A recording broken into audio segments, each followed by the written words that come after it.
Hi students, welcome to my channel. Hi students, இப்போது 7th standard maxல exercise 2.4ல 5th sum பார்க்கலாம். The area of the rhombus is 576 square centimeter and the length of one of its diagonals is half of the length of the other diagonal. Then find the length of the diagonals னு சொல்லி கொடுத்துருக்காங்க. So first நமக்கு என்ன கொடுத்துருக்காங்க சம்மில் ராம்பஸோட area கொடுத்துருக்காங்க. So area என்னது 576 ஸ்கொயர் சென்டிமீட்டர். ஓகேங்களா, அடுத்து என்ன கொடுத்துருக்காங்க, the length of one of its diagonals is half of the length of the other diagonal. ஒரு டயக்னலோட லென்த்து வந்து இன்னொரு டயக்னலில் பாதி தான் இருக்கான். சரிங்களா, ஒரு டயக்னலில் லென்த் எவ்வளோ இருக்குது, இப்போ ஒரு டயக்னலில் லென்த்து 10 சென்டிமீட்டர் இருக்குது அப்படின்னா இன்னொரு டயக்னலோட லென்த்து அதோட பாதி தான் இருக்கான், 5 சென்டிமீட்டர் தான் இருக்கான். அப்போ புரியுதா உங்களுக்கு?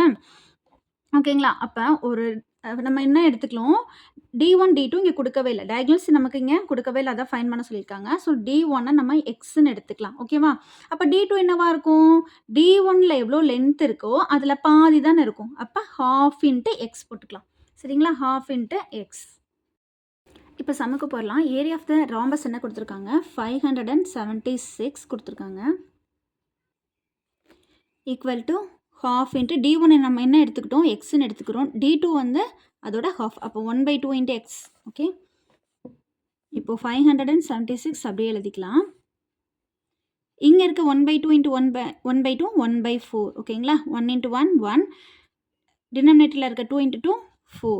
ஓகேவா, இப்போ எக்ஸ் இன்ட்டு எக்ஸ் எப்படி எழுதணும், எக்ஸ் ஸ்கொயர்னு எழுதணும். ஓகே, இப்போ எக்ஸ் ஸ்கொயர் தானே நம்ம ஃபைன் பண்ணோம், அதை அப்படியே வச்சுட்டு நம்ம 4 டிவிஷனில் இருக்கிறத மல்டிப்ளிகேஷனில் கொண்டு போய் எழுதிக்கலாம். அப்போ 576 into 4.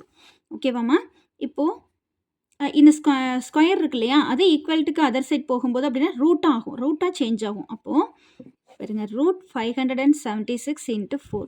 ஓகேவா, நான் இதை அப்படியே மாற்றி எழுதிக்கிறேன், அதனால் ஒன்றும் பிரச்சனை இல்லை. ஓகேவா, நான் ரைட் சைடு கொண்டு வந்து எழுதிக்கிறேன், ஈஸியாக இருக்கும்னு சொல்லிட்டு.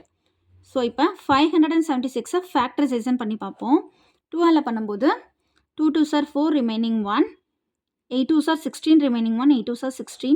அகைன் 2ஆல் பண்ணும்போது 1 2 is to 4 2s are 8, 4 2s are 8. இப்போ 144க்கு 12 into 12 144. ஸோ 12க்கு ஸ்கொயர், 12ஓட ஸ்கொயர் என்னது, 12ஓட ஸ்கொயர் 144. ஸோ 12 into 12 144னு எடுத்துக்கலாம். ஓகேவா, இப்போது 576க்கு எப்படி எழுதிக்கலாம், 2 2 இருக்குது, அதனால் 2 ஸ்கொயர்னு போட்டுக்கலாம். 12ம் 2 இருக்குது, அதனால் 12 ஸ்கொயர். இந்த 4 என்ன பண்ணுறேன் அப்படின்னா 4க்கு ஃபேக்டரைசேஷன் பண்ணி பார்த்தோம் அப்படின்னா 2 into 2ன்னு கிடைக்கும். So 2 square. ஓகேவா, 2 into 2 4, அதனால் 2 ஸ்கொயர்னு எழுதுக்கிறேன் 4க்கு. இப்போ என்ன ஆகும் அப்படின்னா ஸ்கொயரும் ரூட் எல்லாம் கேன்சல் ஆகிடும், நமக்கு என்ன கிடைக்கும், 2 into 12 into 2ன்னு கிடைக்கும். 2 2s are 4 into 12. அப்போ நமக்கு என்ன கிடைக்கிற வேல்யூ என்னது, 12 into 4 48 சென்டிமீட்டர்ஸ். சரிங்களா, நம்ம எக்ஸா என்னென்னு எடுத்துக்கிட்டோம், ஃபஸ்ட்டு டயக்னல் எடுத்துக்கிட்டோமா, D1ன்னு எடுத்துக்கிட்டோம். ஸோ அப்போ D1 என்னது நமக்கு 48 சென்டிமீட்டர்ஸ்னு கிடச்சிச்சு. அப்போ D2 எப்படி கண்டுபிடிக்கிறது, இதோட பாதி அப்படி தானே சொல்லியிருக்காங்க. ஸோ 1/2 into x அப்படி தானே நம்ம சம்மில் எடுத்திருக்கோம். ஸ்டார்டிங்கில் D2 equal to half into xன்னு எடுத்திருக்கோம், half xன்னு எடுத்திருக்கோம். ஸோ இப்போ எக்ஸ்க்கு பதிலாக நம்ம என்ன சப்ஸ்டிட் பண்ணோம், 48. 1 2 is to 4, 2 2s are 4, 4 2s are 8. அப்போ D2 என்ன கிடைக்குது நமக்கு, 24 சென்டிமீட்டர். ஓகேங்களா, D1 and D2 ஃபைன் பண்ணியாச்சு.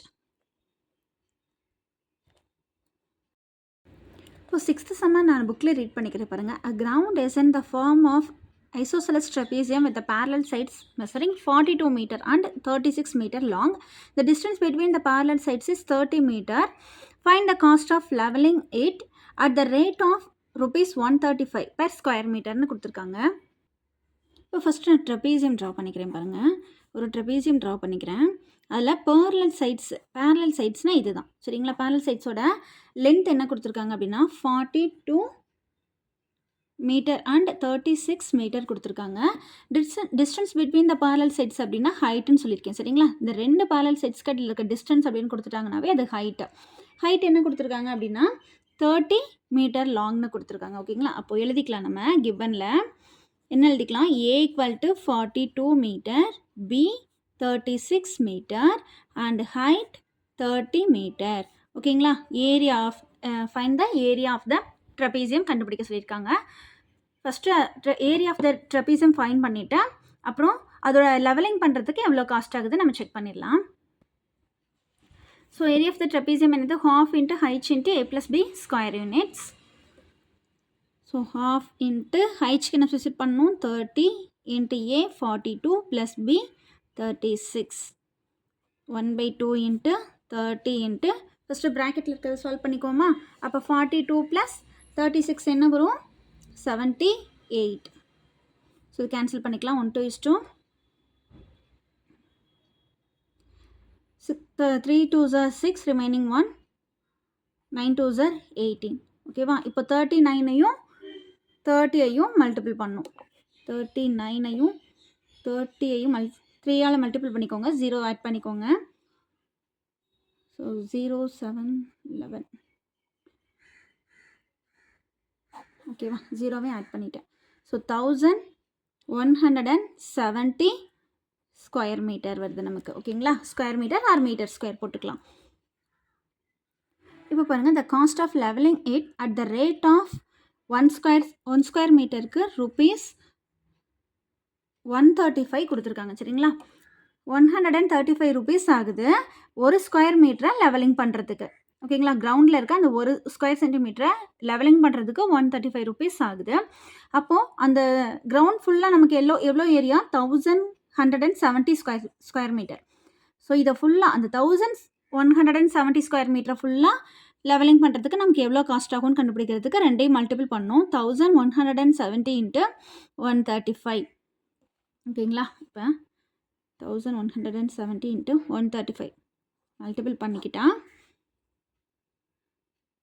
0585 3ஆல் பண்ணால் 0 3 21 1 ரிமைனிங் 2 353. So 01 059 17க்கு 7 remaining 1 51.